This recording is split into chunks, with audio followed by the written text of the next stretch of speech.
We're joined once again by Jim Jackson. Jim, if Kerr's out for the playoffs, how big of an impact will it have on the Warriors?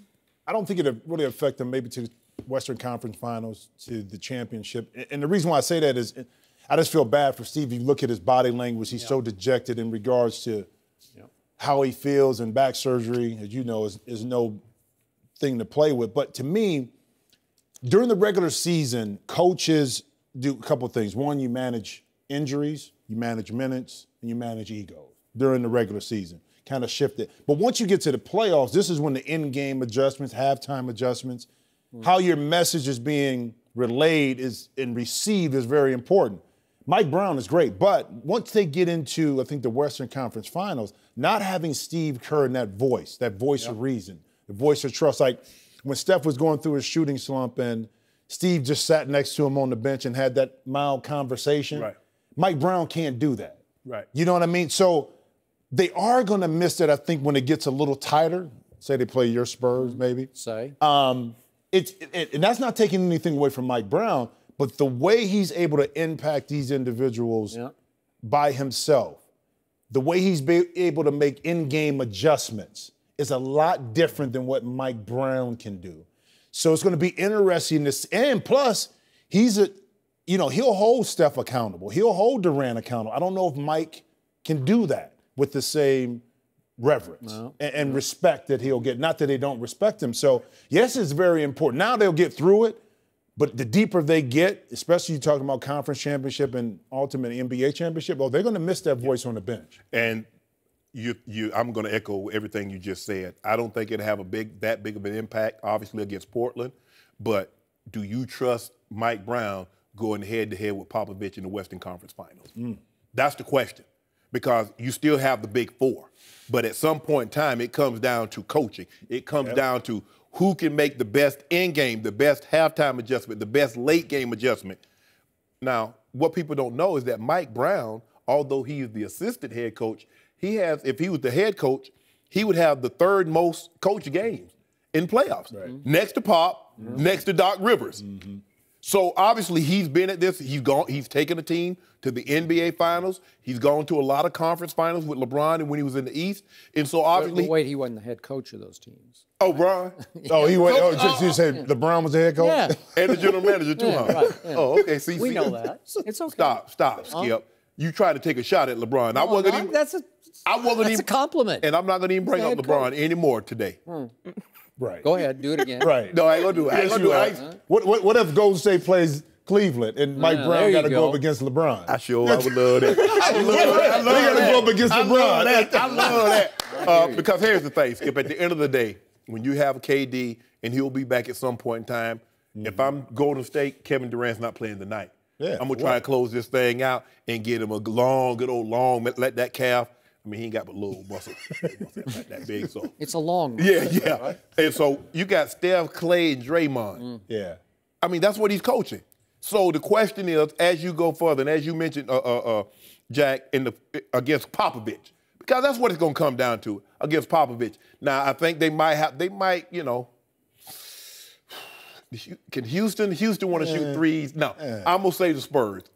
Do you trust Mike Brown and his adjustments against Gregg Popovich and the Spurs in the Western Conference Finals with a chance to go to the NBA Finals? First of all, my San Antonio Spurs have to get past the Memphis Grizzlies, and right now they have their hands and their heads full with the Memphis Grizzlies. You scared of the grindhouse? They always do, though. I told you I wasn't Skip, going they in. always do. They always have a struggle against that team. It's a different Memphis team to me. It just feels different. It feels like they're sick and tired of losing to San Antonio, and San Antonio has not. They're starting to them. believe, too. No, well, they're bleeding, and they have a new coach and a new way, and they're starting to respond to him, and he's talking about when the line of scrimmage and those sideline huddles, so he's making it a football game, and it's very physical and highly skilled, and there's some big-time shot makers in Mike Conley Jr. and Mark Gasol and the other Mike Conley is finally starting to look like a lot. Everybody says he was underrated. I'm like, oh, I don't see it. He never made an All-NBA, never been an All-Star.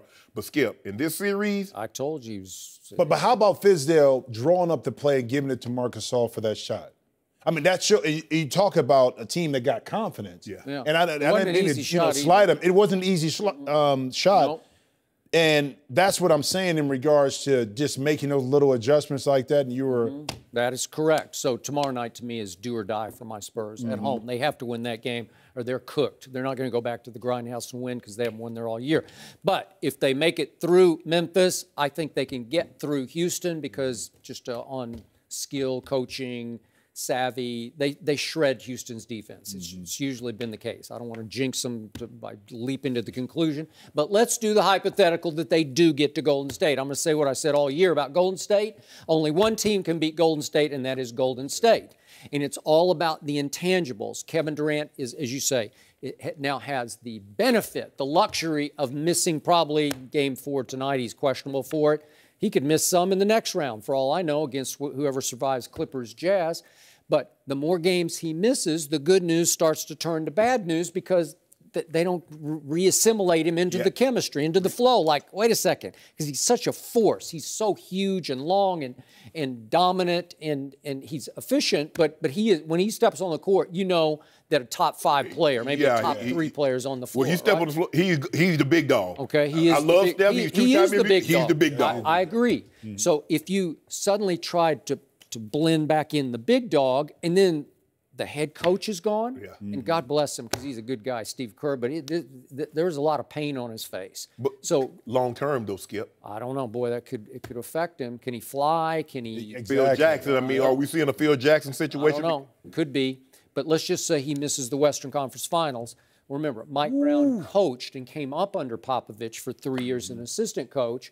But Steve Kerr played for Popovich for 4 years, and he played, obviously, with Michael Jordan and made a shot for Michael Jordan to win a championship. And Steph gets that and knows that, so he's become the big brother to Steph that maybe he didn't have before, and that figure who can sit beside him and talk him through his slumps and shooting. Because Steve Kerr, obviously, he's a very good shooter. He didn't get to shoot it that much, but he was a high percentage three-point shooter.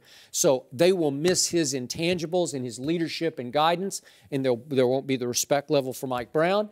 And maybe Kevin, I'm going to stand by what I've said all year. They just look like they're better to me without Kevin. And I know that's insane, but because on paper it shouldn't be. But just to my eye, man, they look good at Portland the other night. They just, wow. But the system, I mean, the system is so, Steve Kerr said something that I think people missed. He said he wanted Steph to be more ball dominant.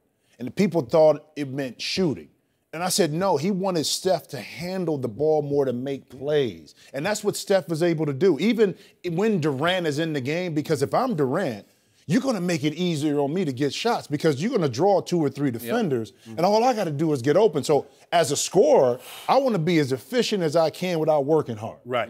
So, Steph, go ahead, do your thing, bro. Open it up for me, and now I'm able to slide in and still get my 20 to 25 to 28 points without working as hard.